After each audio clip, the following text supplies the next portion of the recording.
Welcome. In front of me is an Oukitel RT8, and today I'll go over unboxing along with a quick look at the device itself. So starting off, the packaging seems pretty hefty. There's also some like metal rattling inside.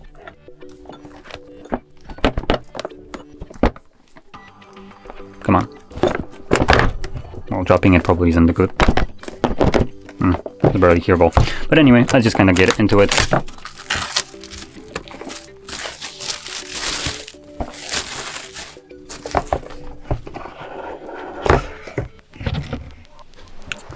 Okay, so, and here we get some paperwork. Just gonna keep it this side. We got a foam and a tablet that is smaller than I expected. Oh, and then we have a bunch of crap just all spread underneath. So this, damn, this thing has some heft to it. I wasn't expecting it to weigh as much as it does, considering the size of it. Now here we have a little sim eject tool, and more paperwork for some reason, and these things, whatever they're supposed to be. Actually, I know what they're supposed to be. Well, I dropped one of them. Here I have more paperwork. Let me just try to grab that. Ow, there we go. So we have these things, and these should be attaching somewhere here. There we go. And they're designed so this can go under here. And you basically have like a little holding strap. Now, that being said, have these metal parts, but I don't see any screws for it. So what am I supposed to glue this into place? No, never mind, there it is. And we actually also have a screwdriver for it. Interesting. Now, that being said, we also have a cable Type C to Type C and a charger. The charger is, if I can find it, 33 watts max. Let's see if I can somehow get this the worst text possible. Come on. It's like barely visible, but you can see it right here. So 33 watts. Anyway, I'll just get rid of the box. And take a look at the device itself.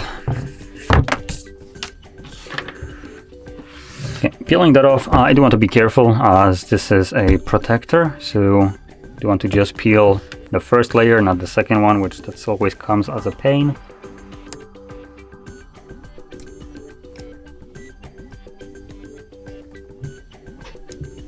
There we go.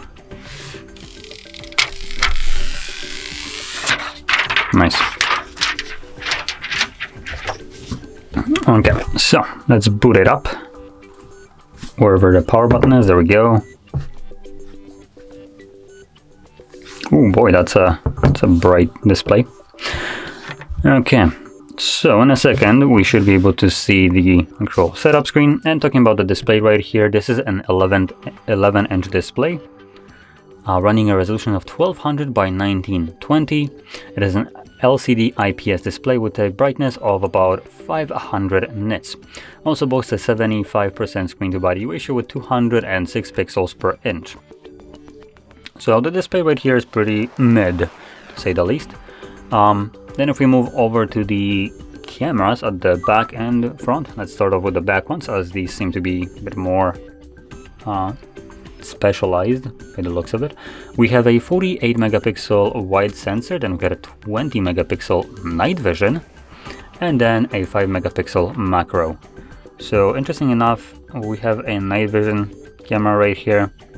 So in this case, one of these should be an infrared light. I presume it's going to be this one. Right? Or not. Yeah, but anyway, one of those is flash and one of those is infrared for the night vision.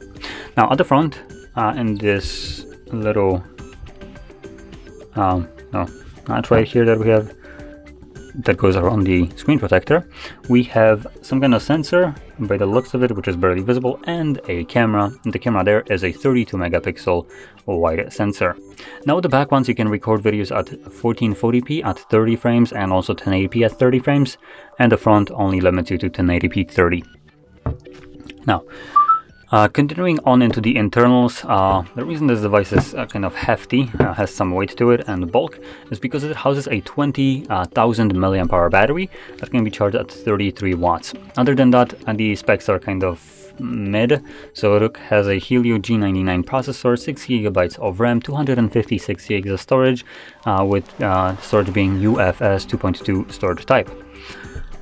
And that's basically all the more important aspects of this device.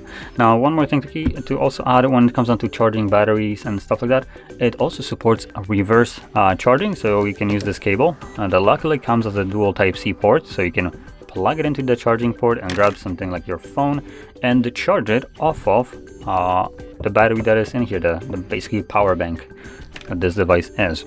So it gives you a little bit of versatility. If you have this tablet and also a dead device, you can just charge it up. Pretty nice. Now, last thing to add is the price tag, and this device comes at about 280 euros. So it's not like super expensive, but honestly for what you get, it's also not like very good at things. It's very specific. So it has night vision, it's robust, and it has a huge battery. These are like the standout features of this device. But with that being said, the build quality right here is something that I personally ignore, just because the kind of like rugged design of the tablets usually adds to the cost, while actually hindering them, I would say. So if you consider that you can buy normal tablet, mind you, normal tablets will not have 20,000 mAh battery, so this is one standout feature right here, more certainly. But if we just look at the ruggedness, this device isn't any more rugged than, for instance, if you grab a normal tablet, slap it into a very rugged case that you can later on change out if, for instance, it gets damaged. Here, if this gets damaged, you can't really do anything about it. It's literally part of the device itself. So I just wanted to kind of point that out. But with that in mind, for the price that you get to pay, it is designed for specific category of people. It won't be basically for everyone. Obviously, most of us won't need night vision camera, so we can capture photos at night or record videos or stuff like that.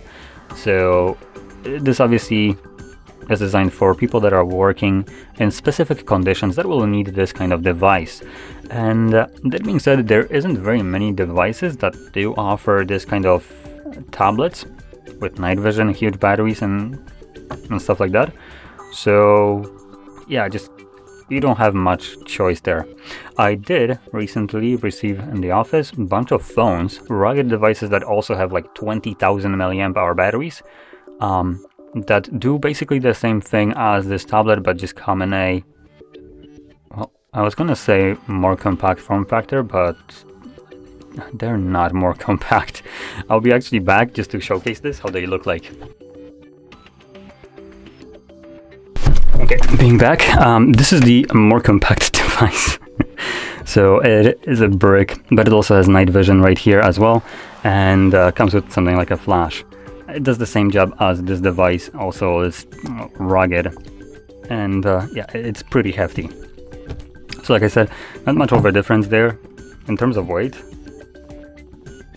they're not that far off. The phone, this specific one is lighter, but I do have at the office another one that is even bigger than this one, and then at that point I think the tablet and the phone are comparable in weight.